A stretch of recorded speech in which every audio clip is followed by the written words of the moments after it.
제13조 하나님의 섭리는 78일차를 참고해 주시기 바랍니다. 하나님께서 어디서든 일하신다는 사실은 우리가 깨달아야 할 것들 중 하나입니다. 이 사실은 우리를 겸손으로 가득 채우는데, 왜냐하면 우리는 이 사실을 잘 깨닫지 못하며 너무 간과하기 때문입니다. 뇌우나 다른 자연적 현상들은 우리 아버지께서 자신의 능력과 영광을 보여주시는 방법이기 때문에 이로 인해 겁에 질릴 필요는 없습니다. 그러나 스스로를 불필요하게 잠재적인 위험 요소로 노출시키는 것은 어리석고 죄악된 일임을 알고 그러한 모든 것들을 중대히 다룰 필요가 있습니다. 나이아가라 폭포는 확실히 우리 아버지의 능력에 대한 증거가 되지만, 그렇다고 해서 우리가 그 물속에 뛰어들어야 한다는 뜻이 아닙니다. 나이아가라 폭포, 뇌우, 허리케인, 지진, 또한 다른 자연의 힘들은 우리 아버지가 하시는 일이므로 우리를 두렵게 만들지 못합니다. 그럼에도 불구하고 우리의 왜소함은 이 힘 앞에 우리 자신을 겸비하게 낮추도록 만듭니다.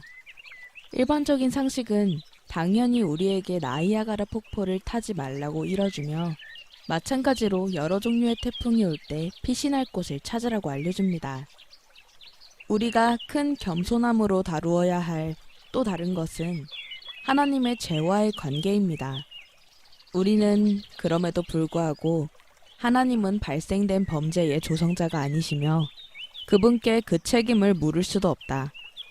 하나님의 능력과 선하심은 너무나 위대하고 이해할 수 없어서 마귀들과 악인들이 부당히 행동할 때조차도 하나님께서는 가장 탁월하고 공의로운 방식으로 자신의 일을 명령하라고 실행하신다라고 고백합니다.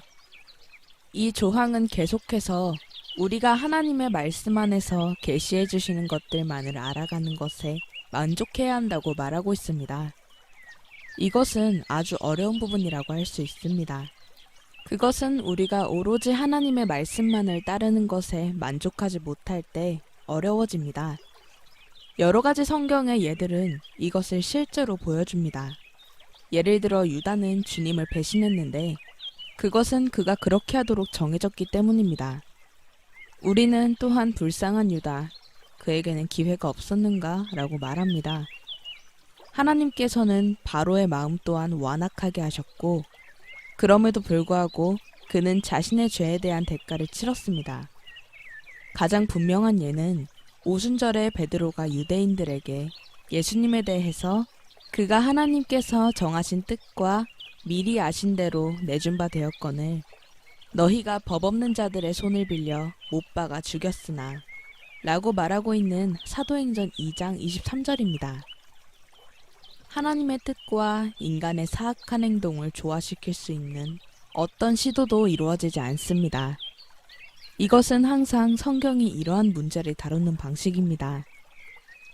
하나님께서는 우리의 죄로 그분의 거룩한 손을 결코 더럽히시지 않으실 것이지만, 그분은 인간의 죄를 그분의 뜻을 이루시는 데 사용하십니다. 이러함에도 불구하고 하나님께서는 죄의 조성자나 책임자가 아니십니다. 죄와 악에 관한 한 성경에는 두 개의 길이 분명하게 나타납니다. 이 두 길은 서로 평행선상에 있습니다. 만일 우리가 두 길을 강제로 합치려고 한다면 하나님의 진리라는 열차를 탈선시키고 말 것입니다. 우리는 죄를, 악의 존재를 이해해 주어야 할까요? 아닙니다. 우리에게 그것을 받아들일 준비가 되어 있을까요? 항상 그런 것은 아닙니다.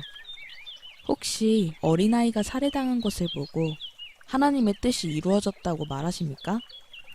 하나님의 은밀한 일들에 대해 말할 때 그 뜻이 우리에게 계시된 듯이 여기지 않도록 매우 조심하십시오.